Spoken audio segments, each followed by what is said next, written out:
معوذتین، الفلق، الناس۔ نام: اگرچہ قرآن مجید کی یہ آخری دو سورتیں بجائے خود الگ الگ ہیں اور مصحف میں الگ ناموں ہی سے لکھی ہوئی ہیں، لیکن ان کے درمیان باہم اتنا گہرا تعلق ہے اور ان کے مضامین ایک دوسرے سے اتنی قریبی مناسبت رکھتے ہیں کہ ان کا ایک مشترک نام معوذتین، پناہ مانگنے والی دو سورتیں رکھا گیا ہے۔ امام بہقی نے دلائل نبوت میں لکھا ہے کہ یہ نازل بھی ایک ساتھ ہی ہوئی ہیں، اسی وجہ سے دونوں کا مجموعی نام معوذتین ہے۔ ہم یہاں دونوں پر ایک ہی دیباچہ لکھ رہے ہیں کیونکہ ان سے متعلقہ مسائل و مباحث بالکل یکساں ہیں۔ زمانہ نزول: حضرت حسن بصری، اکرمہ، عطا اور جابر بن زید کہتے ہیں کہ یہ سورتیں مکی ہیں۔ حضرت عبداللہ بن عباس رضی اللہ عنہ سے بھی ایک روایت یہی ہے، مگر ان سے دوسری روایت یہ ہے کہ یہ مدنی ہیں، اور یہی قول حضرت عبداللہ بن زبیر رضی اللہ عنہ اور قتادہ کا بھی ہے۔ اس دوسرے قول کو جو روایات تقویت پہنچاتی ہیں، ان میں سے ایک مسلم، ترمذی، نسائی اور مسند امام احمد بن حنبل میں حضرت عقبہ بن عامر رضی اللہ عنہ کی یہ حدیث ہے کہ رسول اللہ صلی اللہ علیہ وسلم نے ایک روز مجھ سے فرمایا: الم ترى آیات انزلت لیلۃ لم یرمثلہن، اعوذ برب الفلق، اعوذ برب الناس۔ تمہیں کچھ پتا ہے کہ آج رات مجھ پر کیسی آیات نازل ہوئی ہیں؟ یہ بے مثل آیات ہیں، اعوذ برب الفلق اور اعوذ برب الناس۔ یہ حدیث اس بنا پر ان صورتوں کے مدنی ہونے کی دلیل ہے کہ حضرت عقبہ بن عامر رضی اللہ عنہ ہجرت کے بعد مدینہ طیبہ میں ایمان لائے تھے، جیسا کہ ابو داؤد اور نسائی نے خود ان کے اپنے بیان سے نقل کیا ہے۔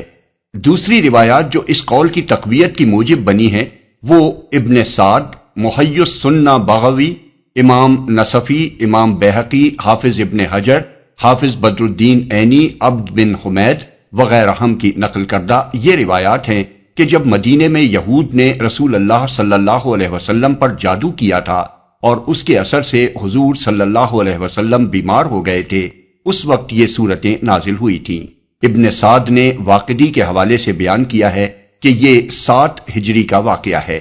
اسی بنا پر سفیان بن عیینہ نے بھی ان صورتوں کو مدنی کہا ہے۔ لیکن جیسا کہ ہم سورہ اخلاص کے دیباچے میں بیان کر چکے ہیں، کسی سورہ یا آیت کے متعلق جب یہ کہا جاتا ہے کہ وہ فلاں موقع پر نازل ہوئی تھی، تو اس کا مطلب لازماً یہی نہیں ہوتا کہ وہ پہلی مرتبہ اسی موقع پر نازل ہوئی تھی،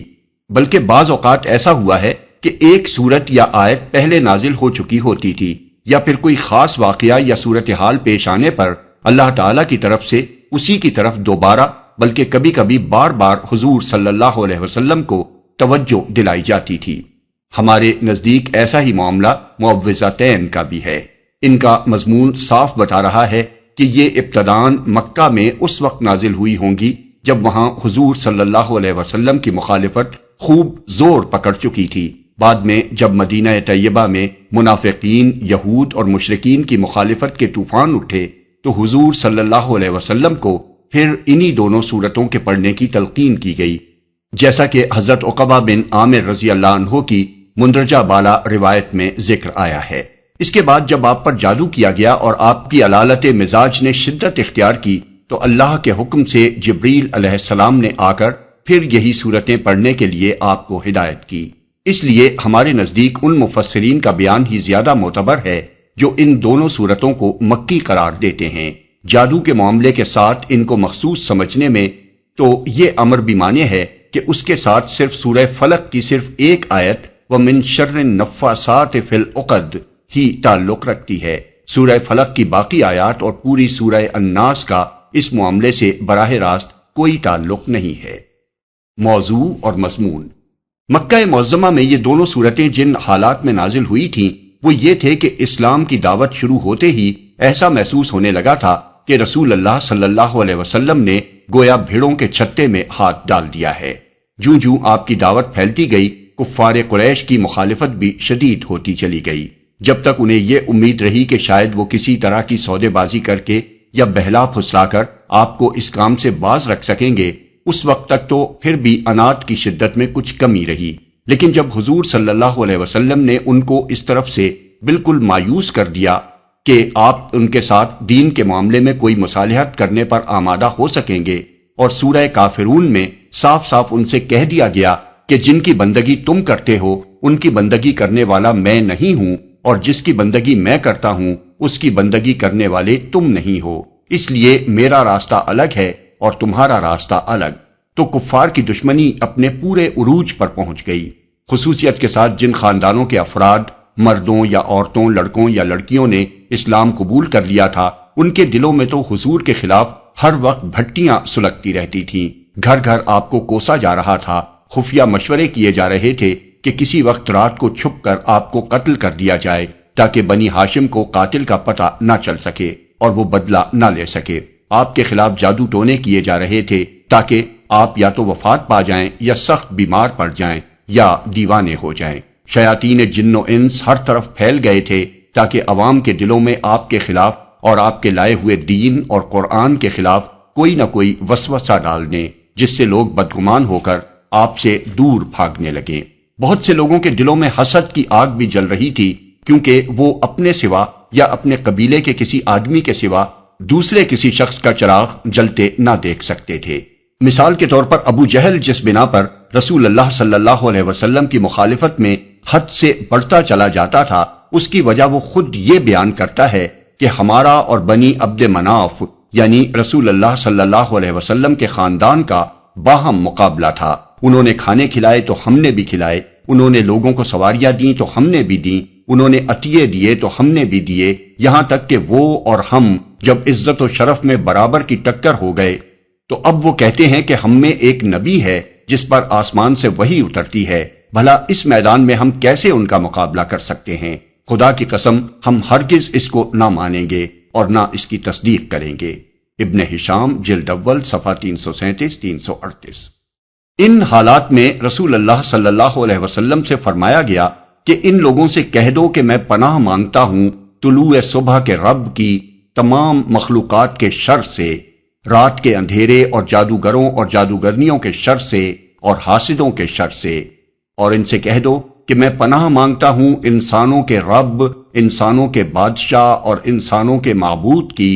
ہر اس وسوسہ انداز کے شر سے جو بار بار پلٹ پلٹ کر آتا ہے اور لوگوں کے دلوں میں وسوسے ڈالتا ہے، خواہ وہ شیاطین جن میں سے ہو یا شیاطین انس میں سے۔ یہ اسی طرح کی بات ہے جیسی حضرت موسیٰ نے اس وقت فرمائی تھی جب فرعون نے بھرے دربار میں ان کے قتل کا ارادہ ظاہر کیا تھا کہ انی استو بربی و ربکم من کل متکبر لا یؤمن بیوم الحساب، میں نے اپنے اور تمہارے رب کی پناہ لے لی ہے ہر اس متکبر کے مقابلے میں جو روز حساب پر ایمان نہیں رکھتا۔ المومن 27۔ وَإِنِّي أُسْتُ بِرَبِّي وَرَبِّكُمْ أَن تَرْجُمُونَ، اور میں نے اپنے اور تمہارے رب کی پناہ لے لی ہے اس بات سے کہ تم مجھ پر حملہ آور ہو۔ الدخان 20۔ دونوں مواقع پر اللہ کے ان جلیل القدر پیغمبروں کا مقابلہ بڑی بے سر و سامانی کی حالت میں بڑے بے سر و سامان اور وسائل و ذرائع اور قوت و شوکت رکھنے والوں سے تھا۔ دونوں مواقع پر وہ طاقتور دشمنوں کے آگے اپنی دعوت حق پر ڈٹ گئے، درحالے کہ ان کے پاس کوئی مادی طاقت ایسی نہ تھی جس کے بل پر وہ ان کا مقابلہ کر سکتے، اور دونوں مواقع پر انہوں نے دشمنوں کی دھمکیوں اور خطرناک تدبیروں اور معاندانہ چالوں کو یہ کہہ کر نظر انداز کر دیا کہ تمہارے مقابلے میں ہم نے رب کائنات کی پناہ لے لی ہے۔ ظاہر ہے کہ یہ اولو العزمی اور ثابت قدمی وہی شخص دکھا سکتا ہے جس کو یہ یقین ہو کہ اس رب کی طاقت سب سے بڑی طاقت ہے، اس کے مقابلے میں دنیا کی ساری طاقتیں ہیچ ہیں، اور اس کی پناہ جسے حاصل ہو اس کا کوئی کچھ نہیں بگاڑ سکتا۔ وہی یہ کہہ سکتا ہے کہ میں کلمہ حق کے اعلان سے ہرگز نہیں ہٹوں گا، تم جو چاہو کر لو، مجھے اس کی کوئی پرواہ نہیں، کیونکہ میں تمہارے اور اپنے اور ساری کائنات کے رب کی پناہ لے چکا ہوں۔ معوذتین کی قرآنیت۔ ان دونوں صورتوں کے موضوع اور مضمون کو سمجھنے کے لیے تو اتنی بحث ہی کافی ہے جو اوپر کی جا چکی ہے، لیکن چونکہ حدیث و تفسیر کی کتابوں میں ان کے متعلق 3 ایسے مباحث آ گئے ہیں جو دلوں میں شبہات پیدا کر سکتے ہیں، اس لیے ہم ان کو بھی صاف کر دینا ضروری سمجھتے ہیں۔ ان میں سے اولین قابل توجہ مسئلہ یہ ہے کہ آیا ان دونوں صورتوں کا قرآنی صورتیں ہونا قطعی طور پر ثابت ہے یا اس میں کسی شک کی گنجائش ہے؟ یہ سوال اس لیے پیدا ہوا کہ حضرت عبداللہ بن مسعود رضی اللہ عنہ جیسے عظیم المرتبہ صحابی سے متعدد روایتوں میں یہ بات منقول ہوئی ہے کہ وہ ان دونوں سورتوں کو قرآن کی سورتیں نہیں مانتے تھے اور اپنے مصحف سے انہوں نے ان کو ساقط کر دیا تھا۔ امام احمد، بزار، طبرانی، ابن مردوے، ابو یعلا، عبداللہ بن احمد بن حنبل، حمیدی، ابو نعیم، ابن حبان وغیرہ محدثین نے مختلف سندوں سے اور اکثر و بیشتر صحیح سندوں سے یہ بات حضرت ابن مسعود سے نقل کی ہے۔ ان روایات میں نہ صرف یہ کہا گیا ہے کہ وہ ان سورتوں کو مصحف سے ساقط کر دیتے تھے، بلکہ یہ بھی بیان کیا گیا ہے کہ وہ کہتے تھے قرآن کے ساتھ وہ چیزیں نہ ملاؤ جو قرآن کا جز نہیں ہیں، یہ دونوں قرآن میں شامل نہیں ہیں۔ یہ تو ایک حکم تھا جو نبی صلی اللہ علیہ وسلم کو دیا گیا تھا کہ آپ ان الفاظ میں خدا کی پناہ مانگیں۔ بعض روایات میں اس پر یہ اضافہ بھی ہے کہ وہ ان سورتوں کو نماز میں نہیں پڑھتے تھے۔ ان روایات کی بنا پر مخالفین اسلام کو قرآن کے بارے میں یہ شبہات ابھارنے کا موقع مل گیا کہ معاذ اللہ یہ کتاب تحریف سے محفوظ نہیں ہے، بلکہ اس میں جب یہ دو سورتیں ابن مسعود رضی اللہ عنہ جیسے صحابی کے بیان کے مطابق الحاقی ہیں تو نامعلوم اور کیا کیا حذف و اضافے اس کے اندر ہوئے ہوں گے۔ اس تان سے پیچھا چھڑانے کے لیے قاضی ابو بکر الباقلانی اور قاضی ایاز وغیرہ نے یہ تعویل کی ہے کہ ابن مسعود رضی اللہ عنہ معوذتین کی قرآنیت کے منکر نہ تھے، بلکہ صرف ان کو مصحف میں درج کرنے سے انکار کرتے تھے، کیونکہ ان کے نزدیک مصحف میں صرف وہی چیز درج کی جانی چاہیے تھی جس کے ثبت کرنے کی رسول اللہ صلی اللہ علیہ وسلم نے اجازت دی ہو، اور ابن مسعود رضی اللہ عنہ تک یہ اطلاع نہیں پہنچی تھی کہ حضور صلی اللہ علیہ وسلم نے اس کی اجازت دی ہے۔ لیکن یہ تعویل درست نہیں ہے، کیونکہ صحیح سندوں کے ساتھ یہ بات ثابت ہے کہ ابن مسعود رضی اللہ عنہ نے ان کے قرآنی صورتیں ہونے کا انکار کیا ہے۔ کچھ دوسرے بزرگوں مثلا امام نووی، امام ابن حزم اور امام فخر الدین رازی نے سرے سے اس بات ہی کو جھوٹ اور باطل قرار دیا ہے کہ ابن مسعود رضی اللہ عنہ نے ایسی کوئی بات کہی ہے، مگر مستند تاریخی حقائق کو بلا سند رد کر دینا کوئی علمی طریقہ نہیں ہے۔ اب سوال یہ ہے کہ ابن مسعود رضی اللہ عنہ کی ان روایات سے قرآن پر جو طعن وارد ہوتا ہے اس کا صحیح رد کیا ہے؟ اس سوال کے کئی جواب ہیں جن کو ہم سلسلہ وار درج کرتے ہیں۔ ایک، حافظ بزار نے اپنی مسند میں ابن مسعود رضی اللہ عنہ کی یہ روایت نقل کرنے کے بعد لکھا ہے کہ اپنی اس رائے میں وہ بالکل منفرد ہیں، صحابہ میں سے کسی نے بھی ان کے اس قول کی تائید نہیں کی ہے۔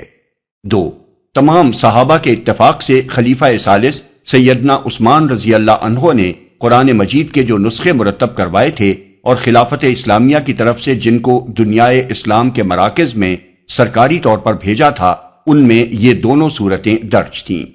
تین، رسول اللہ صلی اللہ علیہ وسلم کے عہد مبارک سے آج تک تمام دنیائے اسلام کا جس مصحف پر اجماع ہے اس میں یہ دونوں صورتیں درج ہیں۔ تنہا عبداللہ بن مسعود رضی اللہ عنہ کی رائے ان کی جلالت قدر کے باوجود اس عظیم اجماع کے مقابلے میں کوئی وزن نہیں رکھتی۔ چار، رسول اللہ صلی اللہ علیہ وسلم سے نہایت صحیح و معتبر احادیث کے مطابق یہ ثابت ہے کہ آپ نے ان سورتوں کو نماز میں خود پڑھا ہے، دوسروں کو پڑھنے کی ہدایت فرمائی ہے اور قرآن کی سورتوں کی حیثیت ہی سے لوگوں کو ان کی تعلیم دی ہے۔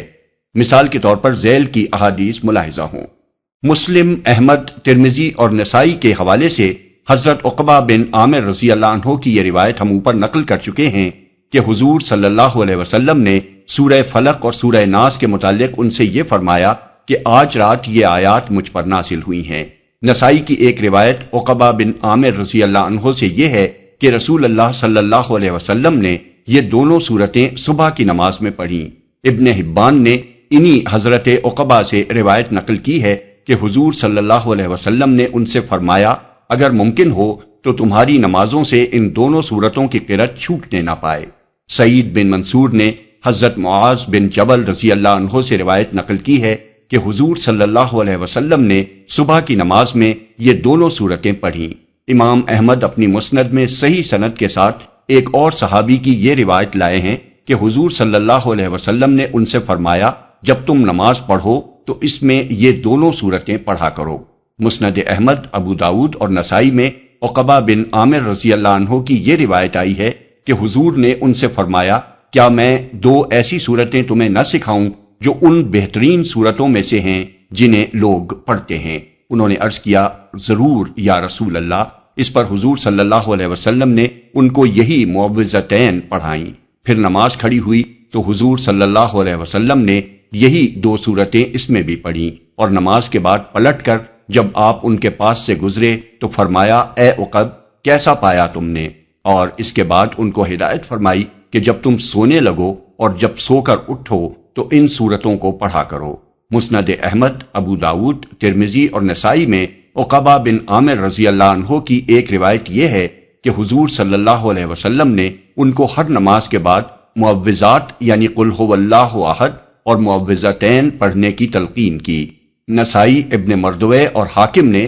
عقبہ بن عامر رضی اللہ عنہ کی یہ روایت بھی نقل کی ہے کہ ایک مرتبہ حضور صلی اللہ علیہ وسلم سواری پر چلے جا رہے تھے اور میں آپ کے قدم مبارک پر ہاتھ رکھے ہوئے ساتھ ساتھ چل رہا تھا۔ میں نے عرض کیا، مجھے سورہ ہود یا سورہ یوسف سکھا دیجئے۔ فرمایا، اللہ کے نزدیک بندے کے لیے قل اعوذ برب الفلق سے زیادہ نافع کوئی چیز نہیں ہے۔ عبداللہ بن عابس الجوہنی کی روایت نسائی، بیہقی، بغوی اور ابن سعد نے نقل کی ہے کہ حضور صلی اللہ علیہ وسلم نے مجھ سے فرمایا، ابن عابس، کیا میں تمہیں نہ بتاؤں کہ پناہ مانگنے والوں نے جتنی چیزوں کے ذریعے سے اللہ کی پناہ مانگی ہے ان میں سب سے افضل کون سی چیزیں ہیں؟ میں نے عرض کیا، ضرور یا رسول اللہ۔ فرمایا، قل اعوذ برب الفلق اور قل اعوذ برب الناس، یہ دونوں صورتیں۔ ابن مردوے نے حضرت ام سلمہ کی روایت نقل کی ہے کہ اللہ کو جو صورتیں سب سے زیادہ پسند ہیں وہ قل اعوذ برب الفلق اور قل اعوذ برب الناس ہیں۔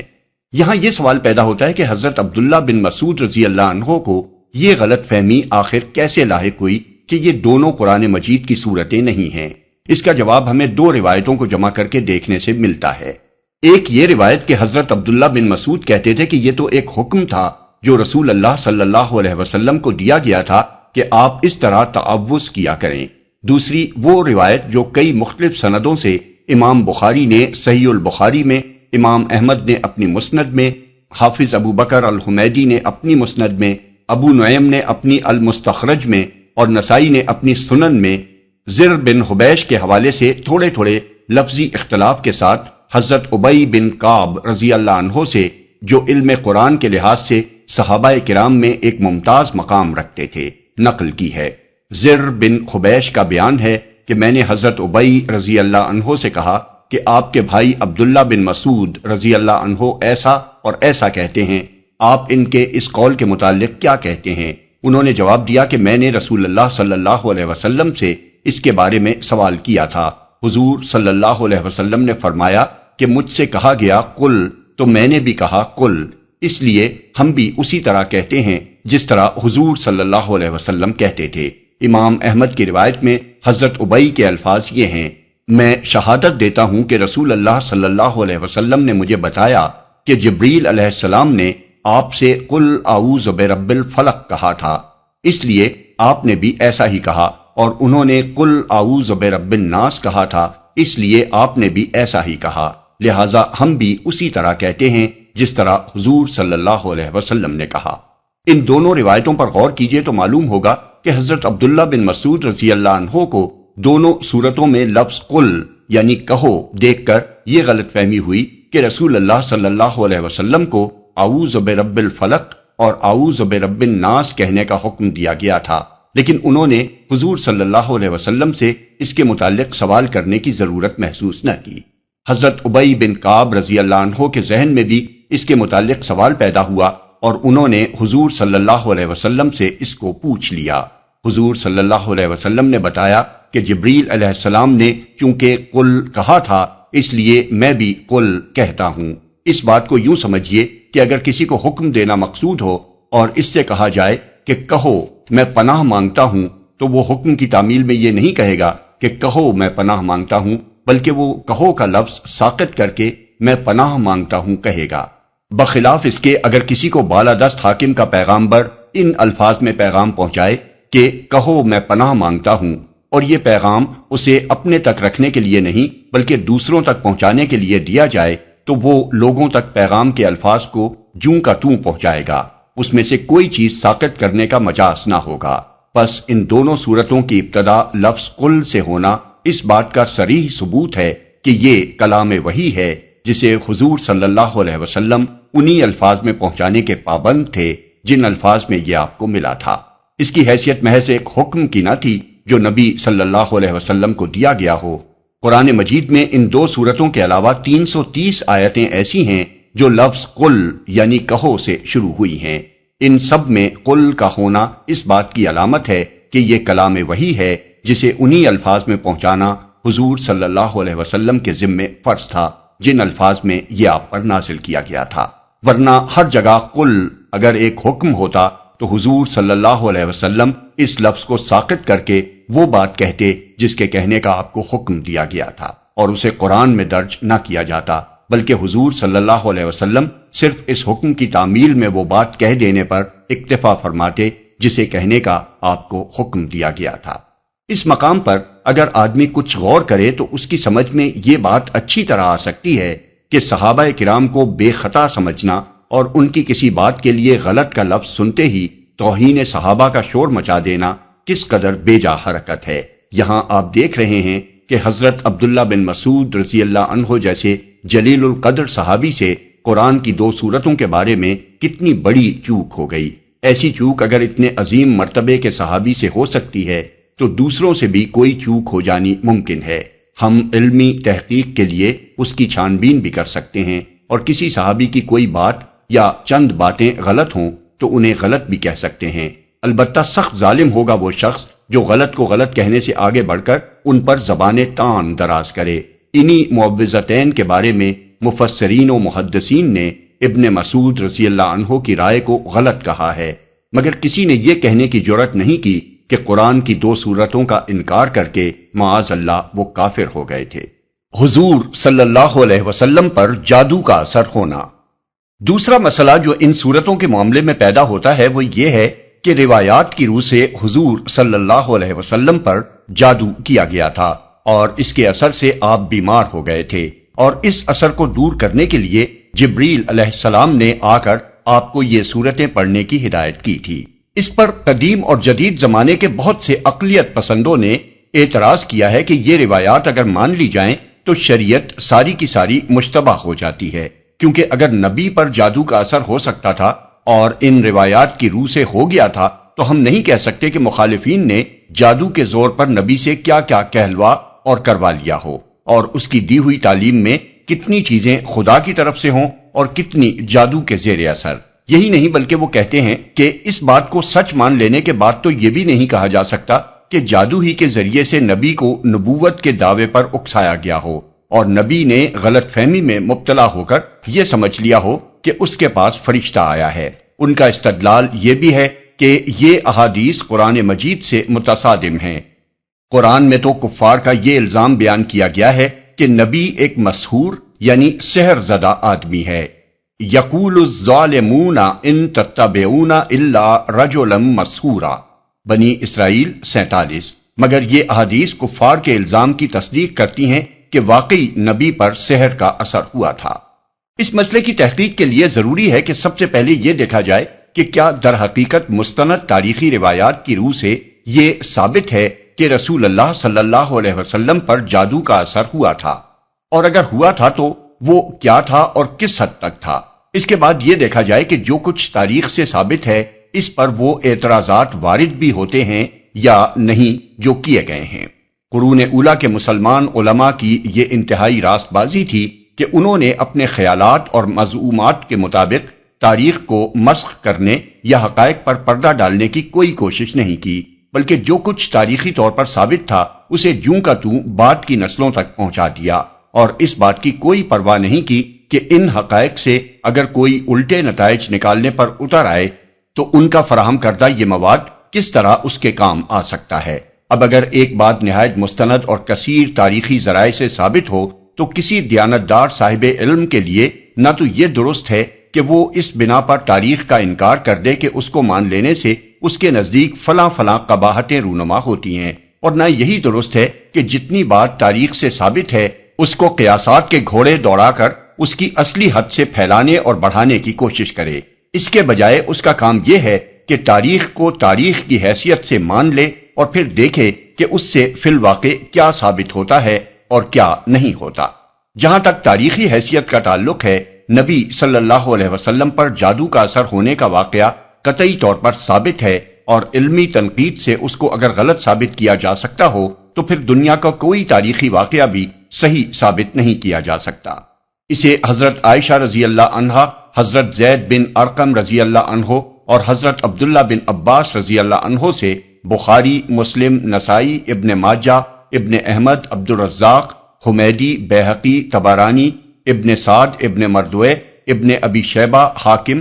عبد بن حمید وغیرہ محدثین نے اتنی مختلف اور کثیر التعداد سندوں سے نقل کیا ہے کہ اس کا نفس مضمون تواتر کی حد کو پہنچا ہوا ہے۔ اگرچہ ایک ایک روایت بجائے خود خبر واحد ہے، اس کی تفصیلات جو روایات میں آئی ہیں انہیں ہم مجموعی طور پر تمام روایات سے مرتب کر کے ایک مربوط واقعے کی صورت میں یہاں درج کرتے ہیں۔ صلح حدیبیہ کے بعد جب نبی صلی اللہ علیہ وسلم مدینہ واپس تشریف لائے تو محرم 7 ہجری میں خیبر سے یہودیوں کا ایک وفد مدینے آیا اور ایک مشہور جادوگر لبید بن عاصم سے ملا جو انصار کے قبیلہ بنی زریق سے تعلق رکھتا تھا۔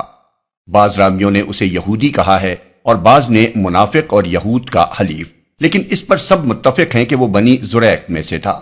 اور یہ سب کو معلوم ہے کہ بنی زریق یہودیوں کا کوئی قبیلہ نہ تھا بلکہ خزرج میں سے انصار کا ایک قبیلہ تھا۔ اس لیے یا تو وہ ان لوگوں میں سے تھا جو اہل مدینہ میں سے یہودی ہو گئے تھے، یا یہود کا حلیف ہونے کی بنا پر بعض لوگوں نے اسے بھی یہودی شمار کر لیا۔ تاہم اس کے لیے منافق کا لفظ استعمال ہونے سے یہ معلوم ہوتا ہے کہ بظاہر وہ مسلمان بنا ہوا تھا۔ ان لوگوں نے اس سے کہا کہ محمد صلی اللہ علیہ وسلم نے ہمارے ساتھ جو کچھ کیا ہے وہ تمہیں معلوم ہے، ہم نے ان پر بہت جادو کرنے کی کوشش کی مگر کوئی کامیابی نہیں ہوئی، اب ہم تمہارے پاس آئے ہیں کیونکہ تم ہم سے بڑے جادوگر ہو، لو یہ 3 اشرفیاں حاضر ہیں، انہیں قبول کر لو اور محمد صلی اللہ علیہ وسلم پر ایک زور کا جادو کر دو۔ اس زمانے میں حضور صلی اللہ علیہ وسلم کے ہاں ایک یہودی لڑکا خدمتگار تھا، اس سے ساز باز کر کے ان لوگوں نے حضور صلی اللہ علیہ وسلم کی کنگھی کا ایک ٹکڑا حاصل کر لیا جس میں آپ کے منہ مبارک تھے۔ انہی بالوں اور کنگھی کے دندانوں پر جادو کیا گیا۔ بعض روایات میں یہ ہے کہ لبید بن عاصم نے خود جادو کیا تھا، اور بعض میں یہ ہے کہ اس کی بہنیں اس سے زیادہ جادوگرنیاں تھیں، ان سے اس نے جادو کروایا تھا۔ بہرحال ان دونوں صورتوں میں سے جو صورت بھی ہو، اس جادو کو ایک نر کھجور کے خوشے کے غلاف میں رکھ کر لبید نے بنی زریق کے کنویں زروان یا زی اروان نامی کی تہ میں ایک پتھر کے نیچے دبا دیا۔ ابتدا میں کھجور کا خوشہ ایک غلاف کے اندر ہوتا ہے اور نر کھجور کے غلاف کا رنگ انسان کے رنگ سے ملتا جلتا ہوتا ہے اور اس کی بو انسان کے مادہ منویہ جیسی ہوتی ہے۔ اس جادو کا اثر نبی صلی اللہ علیہ وسلم پر ہوتے ہوتے پورا 1 سال لگا۔ دوسری ششماہی میں کچھ تغیر مزاج محسوس ہونا شروع ہوا۔ آخری 40 دن سخت اور آخری 3 دن زیادہ سخت گزرے، مگر اس کا زیادہ سے زیادہ جو اثر حضور صلی اللہ علیہ وسلم پر ہوا وہ بس یہ تھا کہ آپ گھلتے چلے جا رہے تھے، کسی کام کے متعلق خیال فرماتے کہ وہ کر لیا ہے مگر نہیں کیا ہوتا تھا، اپنی ازواج کے متعلق خیال فرماتے کہ آپ ان کے پاس گئے ہیں مگر نہیں گئے ہوتے تھے، اور بعض اوقات آپ کو اپنی نظر پر بھی شبہ ہوتا تھا کہ کسی چیز کو دیکھا ہے مگر نہیں دیکھا ہوتا تھا۔ یہ تمام اثرات آپ کی ذات تک محدود رہے، حتیٰ کہ دوسرے لوگوں کو یہ معلوم تک نہ ہو سکا کہ آپ پر کیا گزر رہی ہے۔ رہی آپ کے نبی ہونے کی حیثیت تو اس میں آپ کے فرائض کے اندر کوئی خلل واقع نہ ہونے پایا۔ کسی روایت میں یہ نہیں ہے کہ اس زمانے میں آپ قرآن کی کوئی آیت بھول گئے ہوں یا کوئی آیت آپ نے غلط پڑھ ڈالی ہو، یا اپنی صحبتوں میں اور اپنے وعظوں اور خطبوں میں آپ کی تعلیمات کے اندر کوئی فرق واقع ہو گیا ہو، یا کوئی ایسا کلام آپ نے وحی کی حیثیت سے پیش کر دیا ہو جو فی الواقع آپ پر نازل نہ ہوا ہو، یا نماز آپ سے چھوٹ گئی ہو اور اس کے متعلق بھی کبھی آپ نے سمجھ لیا ہو کہ پڑھ لی ہے مگر نہ پڑھی ہو۔ ایسی کوئی بات معاذ اللہ پیش آ جاتی تو دھوم مچ جاتی اور پورا ملک عرب اس سے واقف ہو جاتا کہ جس نبی کو کوئی طاقت چت نہ کر سکی تھی اسے ایک جادوگر کے جادو نے چت کر دیا۔ لیکن آپ کی حیثیت نبوت اس سے بالکل غیر متاثر رہی، اور صرف اپنی ذاتی زندگی میں آپ اپنی جگہ اسے محسوس کر کے پریشان ہوتے رہے۔ آخر کار ایک روز آپ حضرت عائشہ رضی اللہ عنہا کے ہاں تھے کہ آپ نے بار بار اللہ تعالیٰ سے دعا مانگی۔ اسی حالت میں نیند آ گئی یا غنودگی طاری ہوئی اور پھر بیدار ہو کر آپ نے حضرت عائشہ رضی اللہ عنہا سے کہا کہ میں نے جو بات اپنے رب سے پوچھی تھی وہ اس نے مجھے بتا دی ہے۔ حضرت عائشہ رضی اللہ عنہا نے عرض کیا وہ کیا بات ہے؟ آپ نے فرمایا 2 آدمی یعنی فرشتے 2 آدمیوں کی صورت میں میرے پاس آئے، ایک سرخانے کی طرف تھا اور دوسرا پائنٹی کی طرف۔ ایک نے پوچھا انہیں کیا ہوا؟ دوسرے نے جواب دیا ان پر جادو ہوا ہے۔ اس نے پوچھا کس نے کیا ہے؟ جواب دیا لبید بن عاصم نے۔ پوچھا کس چیز میں کیا ہے؟ جواب دیا کنگھی اور بالوں میں ایک نر کھجور کے خوشے کے غلاف کے اندر۔ پوچھا وہ کہاں ہے؟ جواب دیا بنی زریق کے کنویں زی اروان یا زروان کی تہ کے پتھر کے نیچے ہے۔ پوچھا اب اس کے لیے کیا کیا جائے؟ جواب دیا کہ کنویں کا پانی سونت دیا جائے اور پھر پتھر کے نیچے سے اس کو نکالا جائے۔ اس کے بعد نبی صلی اللہ علیہ وسلم نے حضرت علی رضی اللہ عنہ، حضرت عمار بن یاسر رضی اللہ عنہ اور حضرت زبیر رضی اللہ عنہ کو بھیجا۔ ان کے ساتھ جبیر بن ایاس الزرقی رضی اللہ عنہ اور قیس بن محسن الزرقی رضی اللہ عنہ یعنی بنی زریق کے یہ 2 اصحاب بھی شامل ہو گئے۔ بعد میں حضور صلی اللہ علیہ وسلم خود بھی چند اصحاب کے ساتھ وہاں پہنچ گئے۔ پانی نکالا گیا اور وہ غلاف برآمد کر لیا گیا۔ اس میں کنگھی اور بالوں کے ساتھ ایک تانت کے اندر 11 گریں پڑی ہوئی تھیں اور موم کا ایک پتلا تھا جس میں سوئیاں چبوئی ہوئی تھیں۔ جبریل علیہ السلام نے آ کر بتایا کہ آپ معوذتین پڑھیں۔ چنانچہ آپ ایک ایک آیت پڑھتے جاتے اور اس کے ساتھ ایک ایک گرہ کھولی جاتی اور پتلے میں سے ایک ایک سوئی نکالی جاتی رہی۔ خاتمے تک پہنچتے ہی ساری گریں کھل گئیں، ساری سوئیاں نکل گئیں اور آپ جادو کے اثر سے نکل کر بالکل ایسے ہو گئے جیسے کوئی شخص بندھا ہوا تھا، پھر کھل گیا۔ اس کے بعد آپ نے لبید کو بلا کر باز پرس کی۔ اس نے اپنے قصور کا اعتراف کر لیا اور آپ نے اس کو چھوڑ دیا، کیونکہ اپنی ذات کے لیے آپ نے کبھی کسی سے انتقام نہیں لیا۔ یہی نہیں بلکہ آپ نے اس معاملے کا چرچا کرنے سے بھی یہ کہہ کر انکار کر دیا کہ مجھے اللہ نے شفا دے دی ہے، اب میں نہیں چاہتا کہ کسی کے خلاف لوگوں کو بھڑکاؤں۔ یہ ہے سارا قصہ اس جادو کا۔ اس میں کوئی چیز ایسی نہیں ہے جو آپ کے منصب نبوت میں قادح ہو۔ ذاتی حیثیت سے اگر آپ کو زخمی کیا جا سکتا تھا جیسا کہ جنگ احد میں ہوا، اگر آپ گھوڑے سے گر کر چوٹ کھا سکتے تھے جیسا کہ احادیث سے ثابت ہے، اگر آپ کو بچھو کاٹ سکتا تھا جیسا کہ کچھ اور احادیث میں وارد ہوا ہے، اور ان میں سے کوئی چیز بھی اس تحفظ کے منافی نہیں ہے جس کا نبی ہونے کی حیثیت سے اللہ تعالیٰ نے آپ سے وعدہ کیا تھا، تو آپ اپنی ذاتی حیثیت میں جادو کے اثر سے بیمار بھی ہو سکتے تھے۔ نبی پر جادو کا اثر ہو سکتا ہے، یہ بات تو قرآن مجید سے بھی ثابت ہے۔ سورہ اعراف میں فرعون کے جادوگروں کے متعلق بیان ہوا ہے کہ حضرت موسیٰ کے مقابلے میں جب وہ آئے تو انہوں نے 1000 آدمیوں کے اس پورے مجمع کی نگاہوں پر جادو کر دیا جو وہاں دونوں کا مقابلہ دیکھنے کے لیے جمع ہوا تھا۔ سحروا اعین الناس آیت 116۔ اور سورہ طٰہٰ میں ہے کہ جو لاٹھیاں اور رسیاں انہوں نے پھینکی تھیں ان کے متعلق عام لوگوں ہی نے نہیں، حضرت موسیٰ علیہ السلام نے بھی یہی سمجھا کہ وہ ان کی طرف سانپوں کی طرح دوڑی چلی آ رہی ہیں، اور اس سے حضرت موسیٰ علیہ السلام خوف زدہ ہو گئے، یہاں تک کہ اللہ تعالیٰ نے ان پر وحی نازل کی کہ خوف نہ کرو، تم ہی غالب رہو گے، ذرا اپنا عصا پھینکو۔ آیات 66 تا 69۔ رہا یہ اعتراض کہ یہ تو کفار مکہ کے اس الزام کی تصدیق ہو گئی کہ نبی صلی اللہ علیہ وسلم کو وہ سحر زدہ آدمی کہتے تھے، تو اس کا جواب یہ ہے کہ کفار آپ کو سحر زدہ آدمی اس معنی میں نہیں کہتے تھے کہ آپ کسی جادوگر کے اثر سے بیمار ہو گئے ہیں، بلکہ اس معنی میں کہتے تھے کہ کسی جادوگر نے معاذ اللہ آپ کو پاگل کر دیا ہے، اور اسی پاگل پن میں آپ نبوت کا دعویٰ کر بیٹھے ہیں اور جنت و دوزخ کے افسانے سنا رہے ہیں۔ اب ظاہر ہے کہ یہ اعتراض ایسے معاملے پر سرے سے چسپاں ہی نہیں ہوتا جس کے متعلق تاریخ سے یہ ثابت ہے کہ جادو کا اثر صرف ذات محمد صلی اللہ علیہ وسلم پر ہوا تھا۔ نبوت محمد صلی اللہ علیہ وسلم اس سے بالکل غیر متاثر رہی۔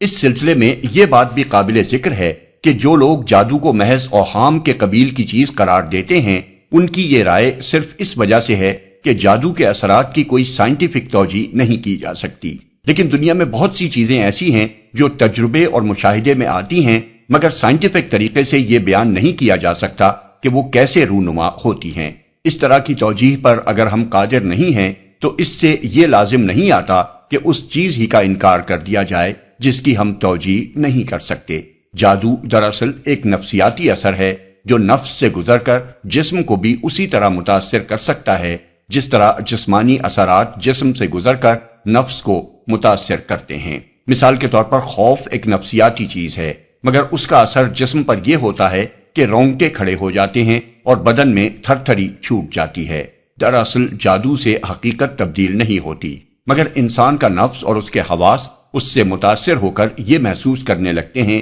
کہ حقیقت تبدیل ہو گئی ہے۔ حضرت موسیٰ علیہ السلام کی طرف جادوگروں نے جو لاٹھیاں اور رسیاں پھینکی تھیں وہ واقعی سانپ نہیں بن گئی تھیں، لیکن ہزاروں کے مجمع کی آنکھوں پر ایسا جادو ہوا کہ سب نے انہیں سانپ ہی محسوس کیا، اور حضرت موسیٰ علیہ السلام تک کے حواس جادو کی اس تاثیر سے محفوظ نہ رہ سکے۔ اسی طرح قرآن البقرہ آیت 102 میں بیان کیا گیا ہے کہ بابل میں ہاروت اور ماروت سے لوگ ایسا جادو سیکھتے تھے جو شوہر اور بیوی میں جدائی ڈال دے۔ یہ بھی ایک نفسیاتی اثر تھا، اور ظاہر ہے کہ اگر تجربے سے لوگوں کو اس عمل کی کامیابی معلوم نہ ہوتی تو وہ اس کے خریدار نہ بن سکتے تھے۔ بلا شبہ یہ بات اپنی جگہ بالکل درست ہے کہ بندوق کی گولی اور ہوائی جہاز سے گرنے والے بم کی طرح جادو کا مؤثر ہونا بھی اللہ کے اذن کے بغیر ممکن نہیں ہے، مگر جو چیز ہزار سال سے انسان کے تجربے اور مشاہدے میں آ رہی ہو اس کے وجود کو جھٹلا دینا محض ایک ہٹ دھرمی ہے۔ اسلام میں جھاڑ پھونک کی حیثیت۔ تیسرا مسئلہ ان صورتوں کے معاملے میں یہ پیدا ہوتا ہے کہ آیا جھاڑ پھونک کی اسلام میں کوئی گنجائش ہے، اور یہ کہ جھاڑ پھونک بجائے خود مؤثر بھی ہے یا نہیں۔ یہ سوال اس لیے پیدا ہوتا ہے کہ بکثرت صحیح احادیث میں یہ ذکر آیا ہے کہ رسول اللہ صلی اللہ علیہ وسلم ہر رات کو سوتے وقت اور خاص طور پر بیماری کی حالت میں معوذتین یا بعض روایات کے مطابق معوذات یعنی قل ہو اللہ اور معوذتین 3 مرتبہ پڑھ کر اپنے دونوں ہاتھوں میں پھونکتے اور سر سے لے کر پاؤں تک پورے جسم پر جہاں جہاں تک بھی آپ کے ہاتھ پہنچ سکتے انہیں پھیرتے تھے۔ آخری بیماری میں جب آپ کے لیے خود ایسا کرنا ممکن نہ رہا تو حضرت عائشہ رضی اللہ عنہا نے یہ صورتیں بطور خود یا حضور صلی اللہ علیہ وسلم کے حکم سے پڑھی اور آپ کے دست مبارک کی برکت کے خیال سے آپ ہی کے ہاتھ لے کر آپ کے جسم پر پھیرے۔ اس مضمون کی روایات صحیح سندوں کے ساتھ بخاری، مسلم، نسائی، ابن ماجہ، ابو داود اور موطا امام مالک میں خود حضرت عائشہ سے مروی ہیں، جن سے بڑھ کر کوئی بھی حضور صلی اللہ علیہ وسلم کی خانگی زندگی سے واقف نہ ہو سکتا تھا۔ اس معاملے میں پہلے مسئلہ شرعی اچھی طرح سمجھ لینا چاہیے۔ احادیث میں حضرت عبداللہ بن عباس رضی اللہ عنہ کی طویل روایت آئی ہے جس کے آخر میں حضور صلی اللہ علیہ وسلم فرماتے ہیں کہ میری امت کے وہ لوگ بلا حساب جنت میں داخل ہوں گے جو نہ داغنے کا علاج کراتے ہیں، نہ جھاڑ پھونک کراتے ہیں، نہ فال لیتے ہیں، بلکہ اپنے رب پر توکل کرتے ہیں۔ مسلم۔ حضرت مغیرہ بن شعبہ رضی اللہ عنہ کی روایت ہے کہ حضور صلی اللہ علیہ وسلم نے فرمایا جس نے داغنے سے علاج کرایا اور جھاڑ پھونک کرائی وہ اللہ پر توکل سے بے تعلق ہو گیا۔ ترمذی۔ حضرت عبداللہ بن مسعود رضی اللہ عنہ کی روایت ہے کہ رسول اللہ صلی اللہ علیہ وسلم 10 چیزوں کو ناپسند فرماتے تھے جن میں سے ایک جھاڑ پھونک بھی ہے سوائے معوذتین یا معوذات کے۔ ابو داود، احمد، نسائی، ابن حبان، حاکم۔ بعض احادیث سے یہ بھی معلوم ہوتا ہے کہ ابتدا میں حضور صلی اللہ علیہ وسلم نے جھاڑ پھونک سے بالکل منع فرما دیا تھا، لیکن بعد میں اس شرط کے ساتھ اس کی اجازت دے دی کہ اس میں شرک نہ ہو، اللہ کے پاک ناموں یا اس کے کلام سے جھاڑا جائے، کلام ایسا ہو جو سمجھ میں آئے اور یہ معلوم کیا جا سکے کہ اس میں کوئی گناہ کی چیز نہیں ہے، اور بھروسہ جھاڑ پھونک پر نہ کیا جائے کہ وہ بجائے خود شفا دینے والی ہے، بلکہ اللہ پر اعتماد کیا جائے کہ وہ چاہے گا تو اسے نافع بنا دے گا۔ یہ مسئلہ شرعی واضح ہو جانے کے بعد اب دیکھیے کہ احادیث اس بارے میں کیا کہتی ہیں۔ طبرانی نے صغیر میں حضرت علی رضی اللہ عنہ کی روایت نقل کی ہے کہ حضور صلی اللہ علیہ وسلم کو ایک دفعہ نماز کی حالت میں بچھو نے کاٹ لیا۔ جب آپ نماز سے فارغ ہوئے تو فرمایا بچھو پر خدا کی لعنت، یہ نہ کسی نمازی کو چھوڑتا ہے نہ کسی اور کو۔ پھر پانی اور نمک منگوایا، اور جہاں بچھو نے کاٹا تھا وہاں آپ نمکین پانی ملتے جاتے تھے اور قل یا ایھا الکافرون، قل ھو اللہ احد، قل اعوذ برب الفلق اور قل اعوذ برب الناس پڑھتے جاتے تھے۔ ابن عباس کی یہ روایت بھی احادیث میں آئی ہے کہ نبی صلی اللہ علیہ وسلم حضرت حسن رضی اللہ عنہ اور حضرت حسین رضی اللہ عنہ پر یہ دعا پڑھتے تھے: اعیذکما بکلمات اللہ التامۃ من کل شیطان وہامۃ ومن کل عین لامۃ۔ میں تم کو اللہ کے بے عیب کلمات کی پناہ میں دیتا ہوں ہر شیطان اور موذی سے اور ہر نظر بد سے۔ بخاری، مسند احمد، ترمذی اور ابن ماجہ۔ عثمان بن ابی العاص الثقفی کے متعلق مسلم، موطا، طبرانی اور حاکم میں تھوڑے لفظی اختلاف کے ساتھ یہ روایت آئی ہے کہ انہوں نے رسول اللہ صلی اللہ علیہ وسلم سے شکایت کی کہ میں جب سے مسلمان ہوا ہوں مجھے ایک درد محسوس ہوتا ہے جو مجھ کو مارے ڈالتا ہے۔ آپ نے فرمایا اپنا سیدھا ہاتھ اس جگہ پر رکھو جہاں درد ہوتا ہے، پھر 3 مرتبہ بسم اللہ کہو اور 7 مرتبہ یہ کہتے ہوئے ہاتھ پھیرو کہ اعوذ باللہ وقدرتہ من شر ما اجد واحاذر۔ میں اللہ اور اس کی قدرت کی پناہ مانگتا ہوں اس چیز کے شر سے جس کو میں محسوس کرتا ہوں اور جس کے لاحق ہونے کا مجھے خوف ہے۔ موطا میں اس پر یہ اضافہ ہے کہ عثمان بن ابی العاص رضی اللہ عنہ نے کہا کہ اس کے بعد میرا وہ درد جاتا رہا اور اسی چیز کی تعلیم میں اپنے گھر والوں کو دیتا ہوں۔ مسند احمد طحاوی میں طلق بن علی رضی اللہ عنہ کی روایت ہے کہ مجھے رسول اللہ صلی اللہ علیہ وسلم کی موجودگی میں بچھو نے کاٹ لیا۔ حضور صلی اللہ علیہ وسلم نے مجھ پر پڑھ کر پھونکا اور اس جگہ پر ہاتھ پھیرا۔ مسلم میں ابو سعید خضری رضی اللہ عنہ کی روایت ہے کہ ایک مرتبہ نبی صلی اللہ علیہ وسلم بیمار ہوئے تو جبریل علیہ السلام نے آ کر پوچھا: اے محمد صلی اللہ علیہ وسلم، کیا آپ بیمار ہو گئے؟ آپ نے فرمایا ہاں۔ انہوں نے کہا: بسم اللہ ارقیکا من کل شیء یؤذیکا من شر کل نفس او عین حاسد اللہ یشفیکا، بسم اللہ ارقیکا۔ میں اللہ کے نام پر آپ کو جھاڑتا ہوں ہر اس چیز سے جو آپ کو اذیت دے اور ہر نفس اور حاسد کی نظر کے شر سے اللہ آپ کو شفا دے، میں اس کے نام پر آپ کو جھاڑتا ہوں۔ اسی سے ملتی جلتی روایت مسند احمد میں حضرت عبادہ بن صامت رضی اللہ عنہ سے منقول ہے کہ حضور صلی اللہ علیہ وسلم بیمار تھے، میں عیادت کے لیے گیا تو آپ کو سخت تکلیف میں پایا۔ شام کو گیا تو آپ بالکل تندرست تھے۔ میں نے اس قدر جلدی تندرست ہو جانے کی وجہ پوچھی تو فرمایا کہ جبریل آئے تھے اور انہوں نے مجھے چند کلمات سے جھاڑا۔ پھر آپ نے قریب قریب اسی طرح کے الفاظ ان کو سنائے جو اوپر والی حدیث میں نقل کیے گئے ہیں۔ حضرت عائشہ رضی اللہ عنہا سے بھی مسلم اور مسند احمد میں ایسی ہی روایت نقل کی گئی ہے۔ امام احمد نے اپنی مسند میں حضرت حفصہ رضی اللہ عنہا ام المومنین کی روایت نقل کی ہے کہ ایک روز نبی صلی اللہ علیہ وسلم میرے ہاں آئے اور میرے پاس ایک خاتون شفا نامی بیٹھی تھی جو نملہ یعنی ذباب کو جھاڑا کرتی تھیں۔ ان خاتون کا اصل نام لیلا تھا مگر شفا بنت عبداللہ رضی اللہ عنہا کے نام سے مشہور تھیں۔ ہجرت سے پہلے ایمان لائیں۔ قریش کے خاندان بنی عدی سے ان کا تعلق تھا۔ یہ وہی خاندان ہے جس کے ایک فرد حضرت عمر رضی اللہ عنہ تھے۔ اس طرح یہ حضرت حفصہ رضی اللہ عنہا کی رشتہ دار ہوتی تھیں۔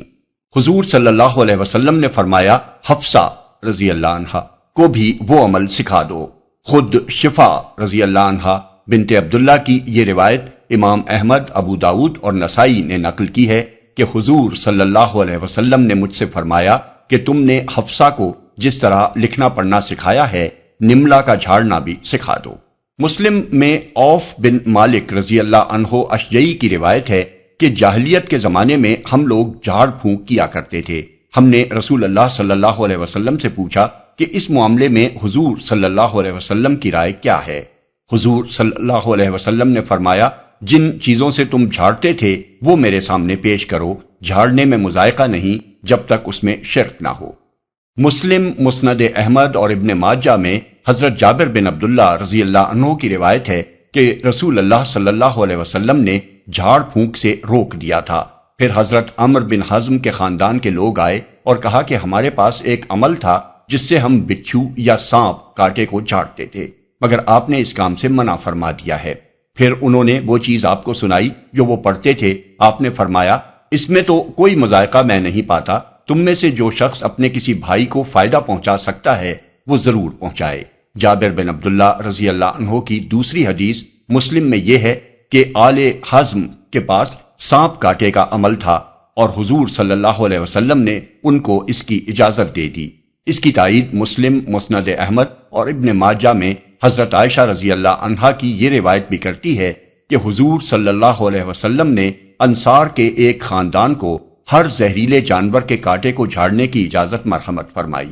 مسند احمد اور ترمذی اور مسلم اور ابن ماجہ میں حضرت انس رضی اللہ عنہ سے بھی اس سے ملتی جلتی روایات نقل کی گئی ہیں، جن میں حضور صلی اللہ علیہ وسلم نے زہریلے جانوروں کے کانٹے اور ذباب کے مرض اور نظر بد کے جھاڑنے کی اجازت دی۔ مسند احمد، ترمذی، ابن ماجہ اور حاکم نے حضرت عمیر رضی اللہ عنہ مولا ابی الرحم سے یہ روایت کی ہے کہ جاہلیت کے زمانے میں میرے پاس ایک عمل تھا جس سے میں جھاڑا کرتا تھا۔ میں نے رسول اللہ صلی اللہ علیہ وسلم کے سامنے اسے پیش کیا۔ آپ نے فرمایا فلاں فلاں چیزیں اس میں سے نکال دو، باقی سے تم جھاڑ سکتے ہو۔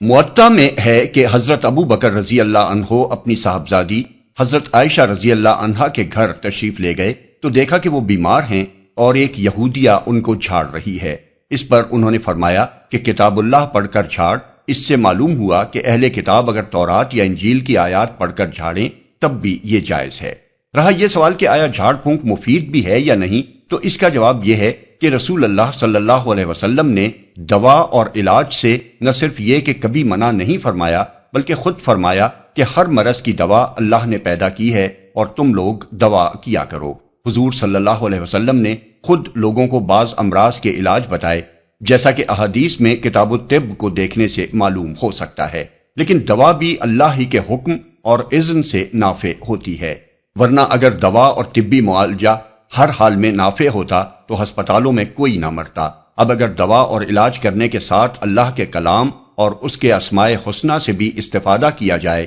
یا ایسی جگہ جہاں کوئی طبی امداد میسر نہ ہو اللہ ہی کی طرف رجوع کر کے اس کے کلام اور اسماء و صفات سے استعانت کی جائے، تو یہ مادہ پرستوں کے سوا کسی کی عقل کے بھی خلاف نہیں ہے۔ مادہ پرست دنیا کے بھی بہت سے ڈاکٹروں نے اعتراف کیا ہے کہ دعا اور رجوع اللہ مریضوں کی شفایابی میں بہت کارگر چیز ہے، اور اس کا خود مجھے ذاتی طور پر اپنی زندگی میں 2 مرتبہ تجربہ ہوا ہے۔ 1948 میں جب مجھے نظر بند کیا گیا تو چند روز بعد ایک پتھری میرے مثانے میں آ کر اڑ گئی اور 16 گھنٹے تک پیشاب بند رہا۔ میں نے اللہ تعالیٰ سے دعا کی کہ میں ظالموں سے علاج کی درخواست نہیں کرنا چاہتا، تو ہی میرا علاج فرما دے۔ چنانچہ وہ پتھری پیشاب کے راستے سے ہٹ گئی اور 20 برس تک ہٹی رہی، یہاں تک کہ 1968 میں اس نے پھر تکلیف دی اور اس کو آپریشن کر کے نکالا گیا۔ دوسری مرتبہ جب 1953 میں مجھے گرفتار کیا گیا تو میری دونوں پنڈلیاں کئی مہینے سے داد کی سخت تکلیف میں مبتلا تھیں اور کسی علاج سے آرام نہیں آ رہا تھا۔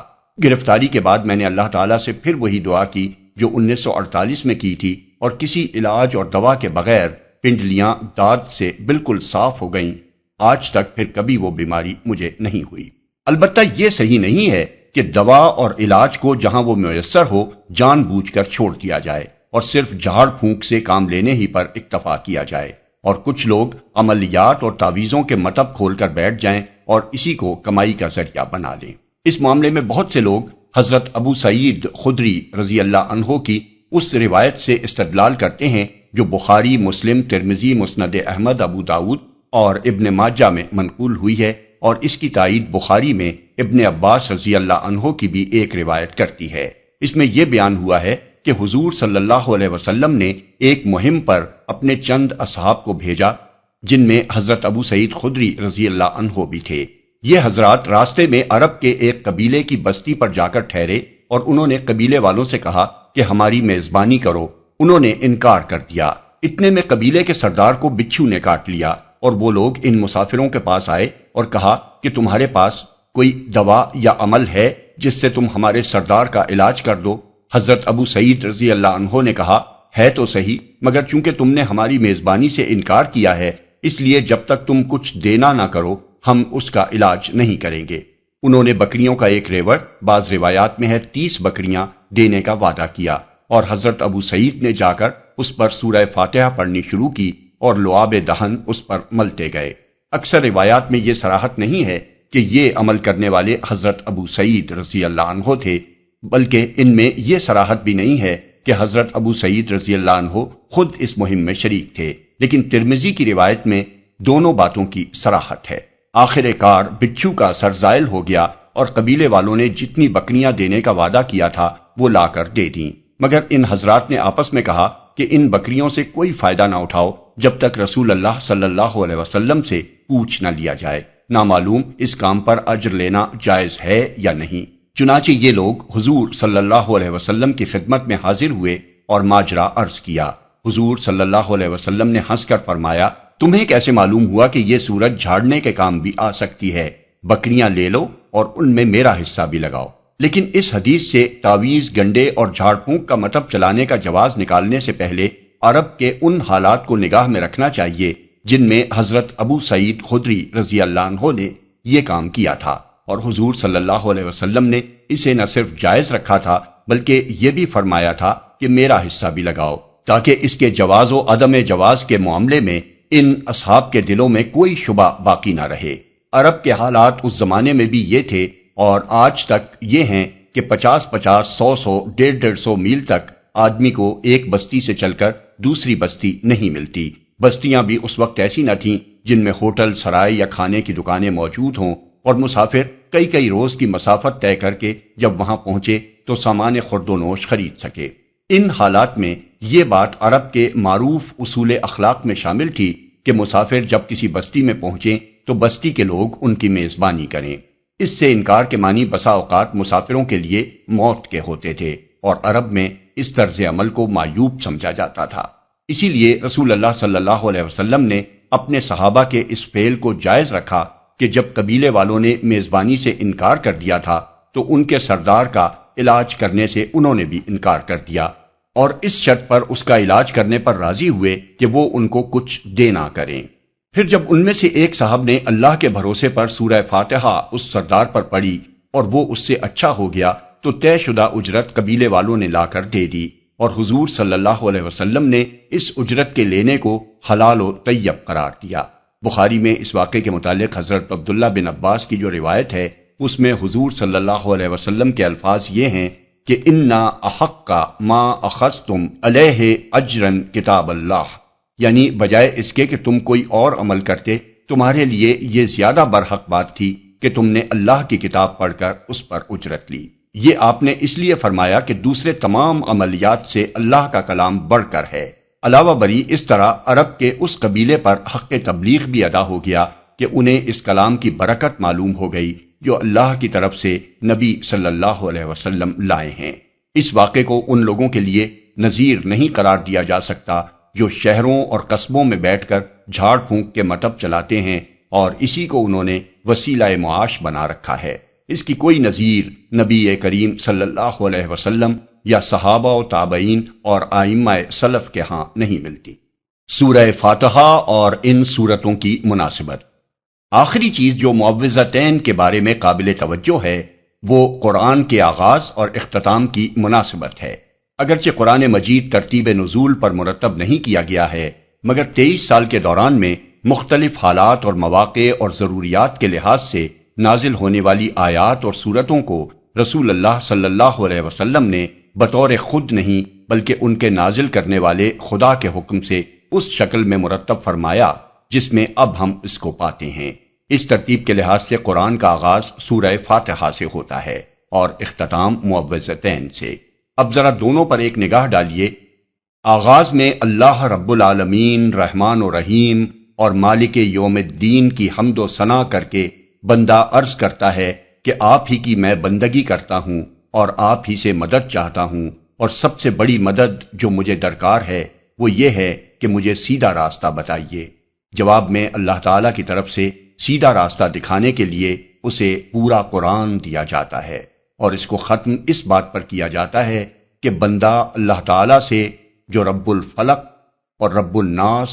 ملک الناس اور الہ الناس ہے، عرض کرتا ہے کہ میں ہر مخلوق کے ہر فتنے اور شر سے محفوظ رہنے کے لیے آپ ہی کی پناہ لیتا ہوں۔ اور خصوصیت کے ساتھ شیاطین جن و انس کے وسوسوں سے آپ کی پناہ مانگتا ہوں، کیونکہ راہ راست کی پیروی میں وہی سب سے زیادہ مانع ہوتے ہیں۔ اس آغاز کے ساتھ یہ اختتام جو مناسبت رکھتا ہے وہ کسی صاحب نظر سے پوشیدہ نہیں رہ سکتی۔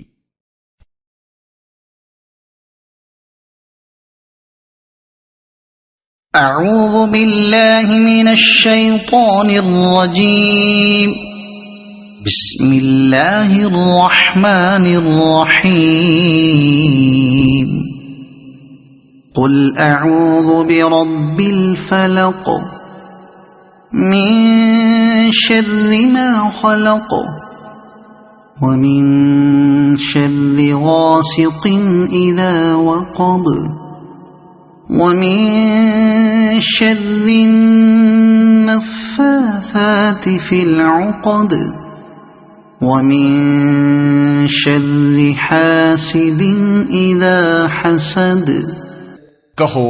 میں پناہ مانگتا ہوں صبح کے رب کی ہر اس چیز کے شر سے جو اس نے پیدا کی ہے، اور رات کی تاریکی کے شر سے جبکہ وہ چھا جائے، اور گرہوں میں پھونکنے والوں یا والیوں کے شر سے، اور حاسد کے شر سے جبکہ وہ حسد کرے۔ کہو، چونکہ قل